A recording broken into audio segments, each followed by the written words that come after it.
बढ़ती महंगाई के बीच केंद्र सरकार ने आम जनता को बहुत बड़ी राहत दी है। पेट्रोल और डीजल के दामों पर सरकार ने एक्साइज ड्यूटी में भारी कटौती की है। केंद्र की तरफ से मिली इस राहत का असर जनता की जेब पर पड़ेगा। मध्य प्रदेश में पेट्रोल डीजल के नए दाम लागू हो गए हैं। महंगाई कम करी है, इस चीज से अच्छा लगा, संतुष्ट है। यही रेट हमेशा के लिए रहे, आगे बढ़े ना। थोड़ा सी कुछ जनता को थोड़ा सा राहत मिलेगी। पहले आप 60-70 रुपए बढ़ा दें और उसके बाद 5-10 रुपए कम कर दें। महंगाई के बीच जनता को राहत। पेट्रोल डीजल के साथ घरेलू गैस सिलेंडर सस्ता। महंगाई की मार के बीच आम आदमी को बड़ी राहत मिली है। केंद्र सरकार के फैसले के बाद पेट्रोल 9.5 रुपए तो डीजल 7 रुपए प्रति लीटर सस्ता हो गया है। केंद्र सरकार के फैसले के बाद नए भाव आज से लागू हो गए हैं। मध्य प्रदेश में दामों पर असर पड़ा और उनमें कमी आ गई। मुख्यमंत्री शिवराज सिंह चौहान ने केंद्र सरकार के फैसले का स्वागत किया और पीएम मोदी और वित्त मंत्री निर्मला सीतारमण का आभार जताया। सीएम ने ट्वीट करते हुए लिखा कि माननीय प्रधानमंत्री श्री नरेंद्र मोदी जी के नेतृत्व में वित्त मंत्री श्रीमती निर्मला सीतारमण जी ने पेट्रोल पर उत्पाद शुल्क 8 रुपए और डीजल पर 6 रुपए प्रति लीटर कम करने की घोषणा की। इस जनहितकारी निर्णय के लिए प्रधानमंत्री जी और वित्त मंत्री जी का प्रदेशवासियों की ओर से अभिनंदन करता हूं।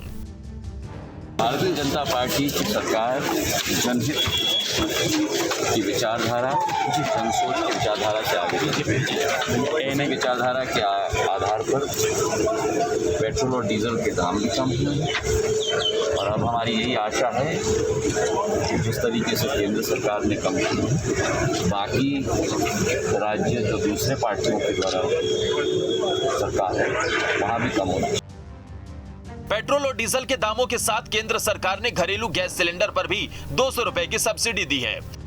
सीएम शिवराज सिंह चौहान के अलावा बीजेपी प्रदेश अध्यक्ष वीडी शर्मा समेत सभी मंत्रीगण पीएम मोदी और वित्त मंत्री निर्मला सीतारमण का आभार जता रहे हैं। पेट्रोल की कीमत में 9 रुपए 50 पैसे और डीजल की कीमत में 7 रुपए की जो कमी होगी, एक ऐतिहासिक और क्रांतिकारी निर्णय माननीय वित्त मंत्री जी ने माननीय प्रधानमंत्री जी के निर्देश पर जो किया है। साथ में ही गैस सिलेंडर में 200 रुपए की सब्सिडी देना एक ऐतिहासिक कदम है। इसको लेकर के आम लोगों में जो एक बड़ा उत्साह जागृत हुआ है, इसलिए मैं माननीय प्रधानमंत्री जी का और माननीय वित्त मंत्री जी का बहुत हृदय से आभार व्यक्त करता हूँ कि ये सरकार, केंद्र सरकार, राज्य सरकार, हमारी भारतीय जनता पार्टी की सरकार जनता के हितों को सरोपर, जनता के हितों को ध्यान में रखते हुए जिस तरह से प्रधानमंत्री जी ने जो निर्णय लिया है डीजल पेट्रोल पे जो पैसा कम करने का, ये ऐतिहासिक निर्णय है और इस निर्णय से बहुत बड़ी राहत इस क्षेत्र में लोगों को मिलेगी और साथ में महंगाई पर भी अंकुश लगेगा। सरकार के इस फैसले का असर सीधे जनता की जेब पर पड़ेगा। पेट्रोल डीजल के दामों में हुई इस भारी कटौती के बाद लोग जितने हैरान हैं उतने ही खुश भी हैं। बढ़ती और अभी महंगाई के साथ सरकार ने आज नहीं कल धीरे से धीरे दुरुस्त है, महंगाई कम करी है, इस चीज से अच्छा लगा, संतुष्ट है। भी राहत मिली है, पर यही रेट हमेशा के लिए रहे, आगे बढ़े ना।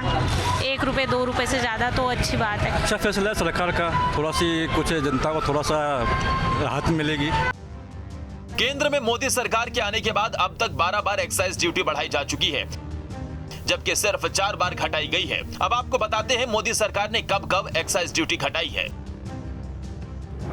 4 अक्टूबर 2017 पेट्रोल पर 19 रुपए 48 पैसे, डीजल पर 15 रुपए 33 पैसे कम हुए। 4 अक्टूबर 2018 पेट्रोल पर 17 रुपए 98 पैसे, डीजल पर 13 रुपए 83 पैसे कम हुए। 4 नवंबर 2021 पेट्रोल पर 27 रुपए 9 पैसे, डीजल पर 21 रुपए 8 पैसे प्रति लीटर कम हुआ। 21 मई 2022 पेट्रोल पर 9 रुपए 50 पैसे, डीजल पर 7 रुपए कम हुए। महंगाई की चिलचिलाती गर्मी में केंद्र सरकार की तरफ से राहत की बारिश हुई है। पेट्रोल और डीजल के दामों में कटौती का असर न सिर्फ लोगों के चेहरे पर नजर आ रहा है, बल्कि पेट्रोल डीजल के दामों में कटौती के साथ बाजारों में भी सामान के दाम कम होने की उम्मीद है। Team news state.